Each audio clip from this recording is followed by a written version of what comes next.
27 मार्च 1992 केरल का कोट्टायम शहर। सुबह के लगभग 4 बज रहे थे। सेंट पायस कॉन्वेंट में सन्नाटा था। ऊपरी मंजिल के एक कमरे में सो रही सिस्टर अभया की आंख खुली। एग्जाम सिर पर है तो पढ़ने के लिए सुबह की शांति से बेहतर समय नहीं मिल सकता।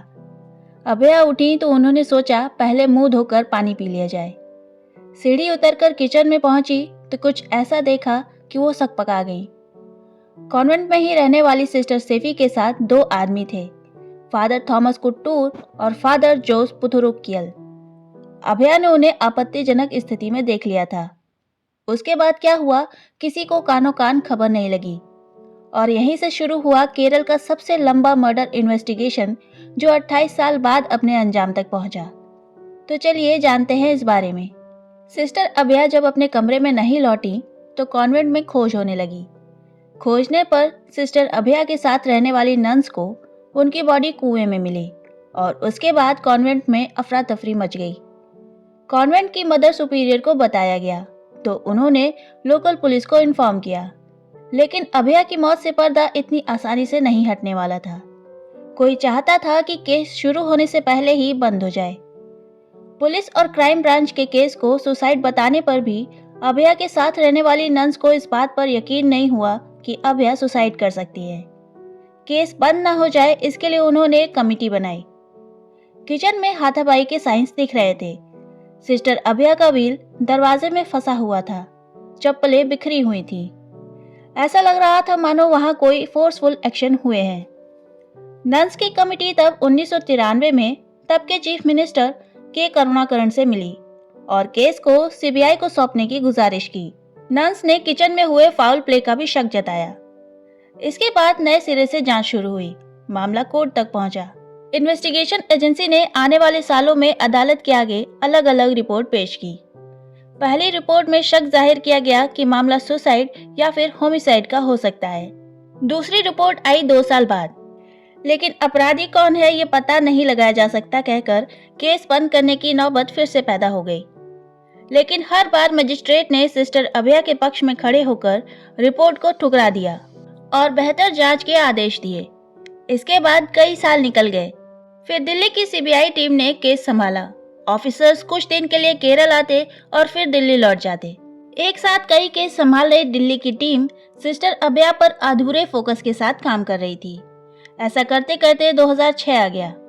उस बीच सृजन बालकृष्णन के हाथ कुछ ऐसे सबूत लगे जिसकी खबर अखबार में छपते ही सनसनी पैदा हो गई। सृजन बालकृष्णन उस समय द न्यू इंडियन एक्सप्रेस के साथ काम कर रहे थे। 12 अप्रैल 2007 को एक रिपोर्ट पब्लिश हुई। उस रिपोर्ट में सिस्टर अभया की फॉरेंसिक टेस्ट रिपोर्ट में छेड़छाड़ की बात लिखी गई थी। सिस्टर अभया की फॉरेंसिक रिपोर्ट में अलग अलग पेन के इस्तेमाल किए जाने और व्हाइटनर से चीजें मिटाकर फिर से लिखे जाने की खबर को कोर्ट ने गंभीरता से लिया। सीबीआई को कड़े जांच करने के आदेश मिले तो नई टीम तैयार हुई। केस की नई जांच करने वाली टीम में शामिल हुए वर्गीस थॉमस। वर्गीस थॉमस ने मेडिकल रिपोर्ट में देखा कि अभया के सिर पर 6 इंच लंबे घाव का निशान है। अभया के सिर पर किसी भारी और धारदार चीज से वार किया गया था। तब थॉमस ने उस हथियार का पता लगाने के लिए कॉन्वेंट में छानबीन की। पता चला कि वर्क एरिया में हमेशा रखे जाने वाली कुल्हाड़ी घटना वाले दिन से ही गायब है। हमला किसने किया, अगला बड़ा सवाल यही था और इसका पता लगाने में सीबीआई की मदद की एक चोर ने।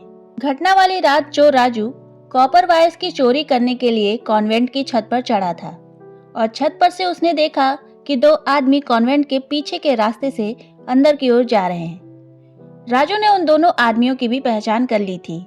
वो थे फादर कुट्टूर और फादर पुथुरुक्कियल।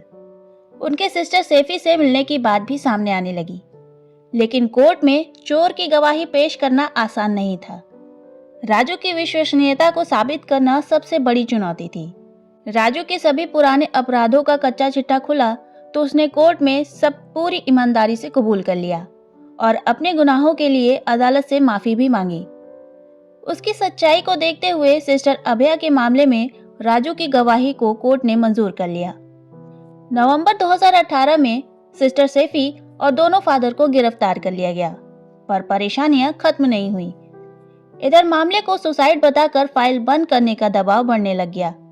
इंटरनल कॉन्फ्लिक्ट के चलते वर्गीस ने न सिर्फ केस छोड़ा बल्कि सीबीआई से भी इस्तीफा दे दिया। दूसरी ओर केस सालों साल खिंच रहा था।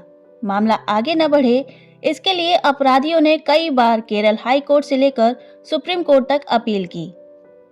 फादर पुथरुक्कियल की पिटीशन को उनके खिलाफ पुख्ता सबूत इकट्ठा नहीं हो पाने की वजह से एक्सेप्ट कर लिया गया और फिर केस फादर कोट्टूर और सिस्टर सेफी को कटघरे में रखकर आगे बढ़ा। खिंचते खिंचाते अगस्त 2019 में आखिरकार जब तिरुवनंतपुरम की स्पेशल सीबीआई कोर्ट में सुनवाई शुरू हुई तो एक ऐसा मोड़ आ गया कि लगा कि सच कभी सामने आ ही नहीं पाएगा।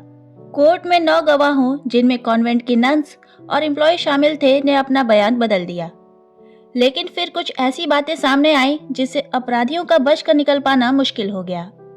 अभया की पोस्टमार्टम रिपोर्ट और फॉरेंसिक रिपोर्ट को दोबारा एग्जामिन किया गया, जिससे पता चला कि अभया के शरीर पर 6 घाव थे, जिसका मतलब साफ था कि अभया पर हमला हुआ है।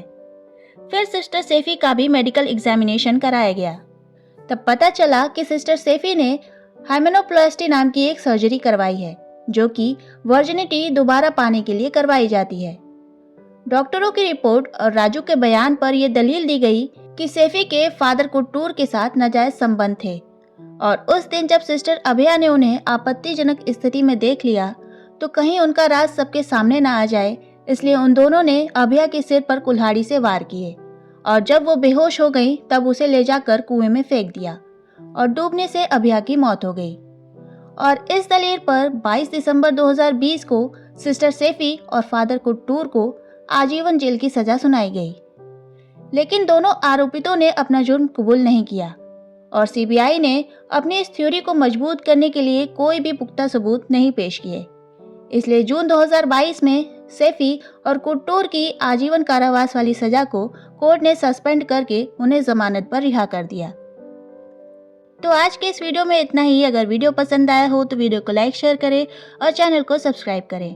मिलते हैं अगले वीडियो में, तब तक के लिए बाय।